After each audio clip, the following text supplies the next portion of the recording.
This is a Chapter 7 video of Lion, the Witch, and the Wardrobe. So I hope you enjoy. We are going to be reading about A Day with the Beavers. So you can follow along in your books if you have one, or else just listen. While the two boys were whispering behind, both the girls suddenly cried, "Oh!" and stopped. "The robin!" cried Lucy. "The robin! It's flown away, and so it had, right out of sight." Remember, they're following this robin. They don't know who the robin is. "And now what are we to do?" said Edmund, giving Peter a look which was as much to say, "What did I tell you?" "Shh, look," said Susan. "What?" said Peter. "There's something moving among the trees, over there to the left." They all stared as hard as they could, and no one felt very comfortable. "There it goes again," said Susan presently. "I saw it that time too," said Peter. "It's still there. It's just gone behind that big tree." "What is it?" asked Lucy, trying very hard not to sound nervous. "Whatever it is," said Peter, "it's dodging us. It's something that doesn't want to be seen." "Let's go home," said Susan, and then, though nobody said it out loud, everyone suddenly realized the same fact that Edmund had whispered to Peter at the end of the last chapter. They were lost. And they also were wondering, is there a good reason to follow the robin? "What's it like?" said Lucy. "It's, I think, a kind of animal," said Susan. And then, Look quick, there it is." They all saw it this time. A whiskered, furry face which had looked out at them from behind a tree. But this time it didn't immediately draw back. Instead, the animal put its paw against its mouth just as humans put their fingers against their lips when they're signaling you to be quiet. Then it disappeared again. The children all stood holding their breath. A moment later, the stranger came out from behind the tree. Here it is. Glanced all around as if it were afraid someone were watching, and said, "Hush," made signs to them to join it in the thicker bit of woods where it was standing, and then once more disappeared. "I know what it is," said Peter. "It's a beaver. I saw the tail." "It wants us to go to it," said Susan, "and it is warning us not to make a noise." "I know," said Peter. "The question is, are we to go to it or not? What do you think, Lou?" I think it's a nice beaver," said Lucy. "Yes, but how do we know?" said Edmund. "Shan't we have to risk it?" said Susan. "I mean, it's no good just standing here, and I feel I want some dinner." At this moment, the beaver again popped its head out from behind the tree and beckoned earnestly to them. "Come on," said Peter. "Let's give it a try. All keep close together. We ought to be a match for one beaver if it turns out to be an enemy." So the children all got close together and walked up to the tree and in behind it, and there, sure enough, they found the beaver. But it still drew back, saying to them in a hoarse, throaty whisper, "Further in, come further in, right in here. We're not safe in the open."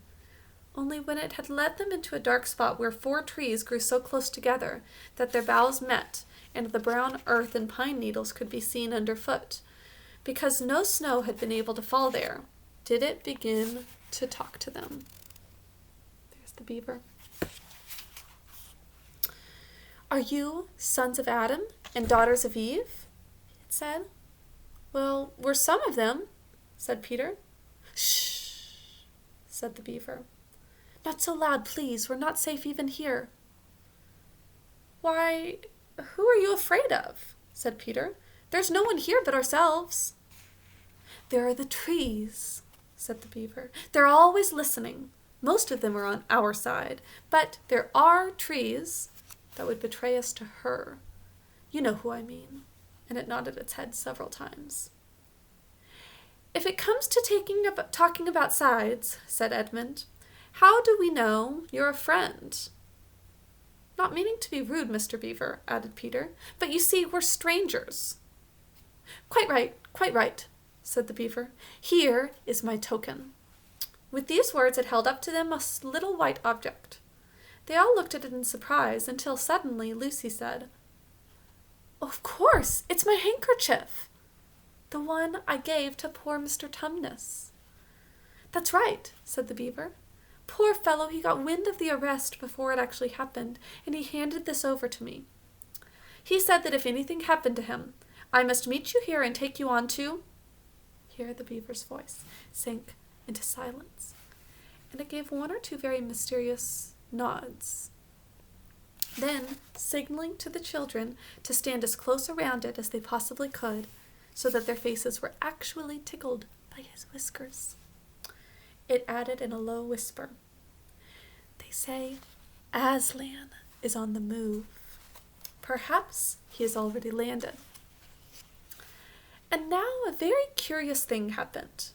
None of the children knew who this Aslan was any more than you do, but the moment the beaver had spoken these words, everyone felt quite different.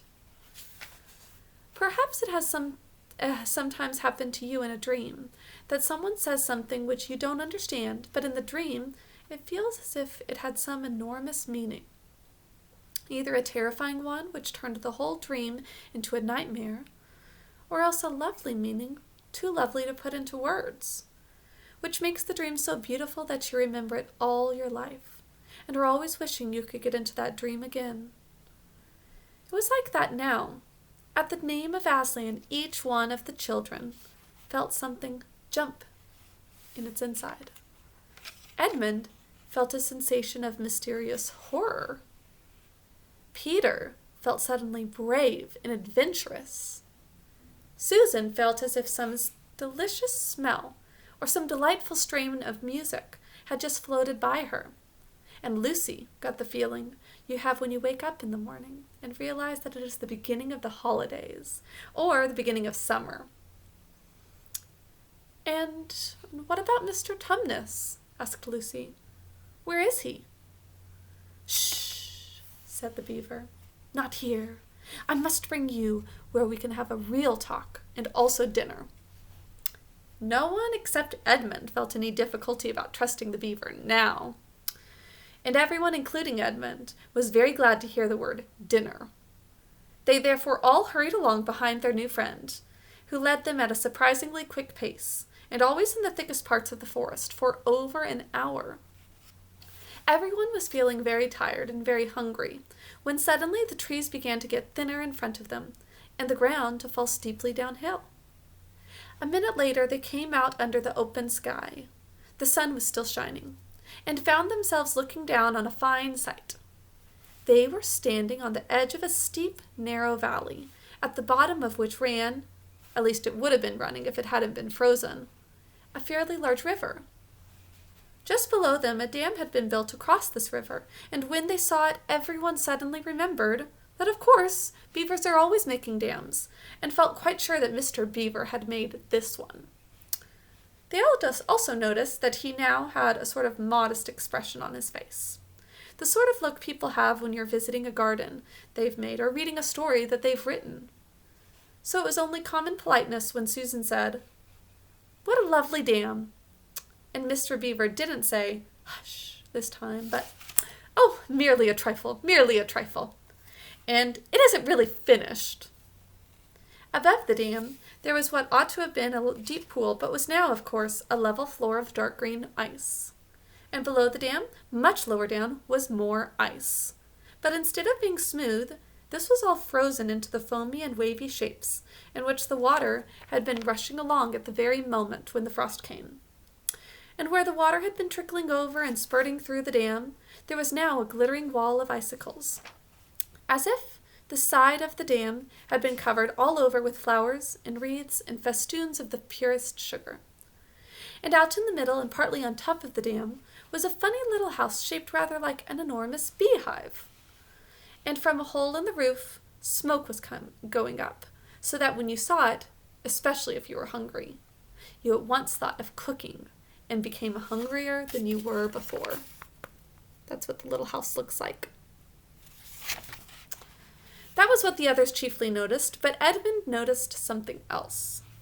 A little lower down the river, there was another small river down, which came down another small valley to join it. And looking up that valley, Edmund could see 2 small hills, and he was almost sure they were the 2 hills which the White Witch had pointed out to him when he had parted from her at the lamp-post that other day. And then between them he thought must be her palace, only a mile off or less. And he thought about Turkish delight and about being a king, and he thought, I wonder how Peter will like that, he asked himself. And horrible ideas started to come to his head. Here we are, said Mr. Beaver, and it looks as if Mrs. Beaver is expecting us. I'll lead the way, but be careful and don't slip. Now the top of the dam was wide enough to walk on, though not, for humans, a very nice place to walk because it was covered with ice. And though the frozen pool was level with it on one side, there was a nasty drop to the lower river on the other. Along this route, Mr. Beaver led them in single file right out to the middle, where they could look a long way up the river and a long way down it. And when they had reached the middle, they were at the door of the house. Here we are, Mr. Beaver, or Mrs. Beaver, said Mr. Beaver. I've found them. Here are the sons and daughters of Adam and Eve. And they all went in. The first thing Lucy noticed as she went in was a burring sound, and the first thing she saw was a kind-looking old she-beaver, sitting in the corner with a thread in her mouth, working busily at her sewing machine, and it was from it that the sound came. She stopped her work and got up as soon as the children came in. There she is. Doesn't she look very sweet? So you've come at last, she said, holding out both her wrinkled old paws. At last! To think that ever I should live to see this day. The potatoes are unboiling and the kettle's singing, and I dare say, Mr. Beaver, you'll get us some fish? That I will, said Mr. Beaver, and he went out of the house, and Peter went with him, and across the ice of the deep pool to where he had a little hole in the ice, which he kept open every day with his hatchet. They took a pail with them. Mr. Beaver sat down quietly at the edge of his hole. He didn't seem to mind it being so chilly. Looked hard into it, then suddenly shot in his paw, and before you could say Jack Robinson, he had whisked out a beautiful trout.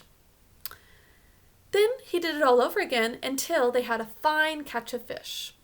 Meanwhile, the girls were helping Mrs. Beaver to fill the kettle, and lay the table and cut the bread, and put the plates in the oven to heat, and draw a huge jug of beer, for Mr. Beaver, from a barrel which stood in one corner of the house, and to put on the frying pan and get the dripping hot. Lucy thought the Beavers had a very snug little home, though it was not at all like Mr. Tumnus's cave. There were no books or pictures, and instead of beds, there were bunks, like on board a ship, built into the wall. And there were hams and strings of onions hanging from the roof, and against the walls were gumboots and oilskins and hatchets, and pairs of shears and spades and trowels and things for carrying mortar, and fishing rods and fishing nets and sacks. And the cloth on the table, though it was very clean, was very rough. Just as the frying pan was nicely hissing, Peter and Mr. Beaver came in with the fish, which Mr. Beaver had already opened with his knife, and cleaned out in the open air. You can think how good that newly caught fish smelled while they were frying, and how those hungry children longed for them to be done, and how very much hungrier still they had become before Mr. Beaver said, "Now, we're nearly ready." Susan drained the potatoes and then put them all back in the empty pot to dry on the side of the range, while Lucy was helping Mrs. Beaver to dish up the trout, so that in a very few minutes everyone was drawing up their stools. It was all those little 3-legged stools in the Beaver's house, except for Mrs. Beaver's own special rocking chair beside the fire, and preparing to enjoy themselves. There was a jug of creamy milk for the children. Mr. Beaver stuck to beer. And now a great big lump of deep yellow butter in the middle of the table, from which everyone took as much as he wanted, to go with his potatoes. And all the children thought, and I agree with them, that there's nothing to beat good freshwater fish if you eat it when it has been alive half an hour ago and has come out of the pan only half a minute ago. Here's the picture of the home and the kitchen. And when they'd finished the fish, Mrs. Beaver brought unexpectedly out of the oven a great and gloriously sticky marmalade roll, steaming hot, and at the same time moved the kettle onto the fire, so that when they had finished the marmalade roll, the tea was made and ready to be poured out. And when each person had got his or her cup of tea, each person shoved back his or her stool so as to be able to lean against the wall and gave a long sigh of contentment. "And now," said Mr. Beaver, pushing away his empty beer mug and pulling his cup of tea toward him, "if you'll just wait till I've got my pipe lit up and going nicely, why now we can get to business. It's snowing again," he added, cocking his eye at the window. "That's all the better, because it means we shan't have any visitors, and if anyone should have been trying to follow you, why, he won't find any tracks." Okay, that's the end of chapter 7. What do you think is going to happen next? What is he going to share with the children? Okay, I'll see you later. Bye.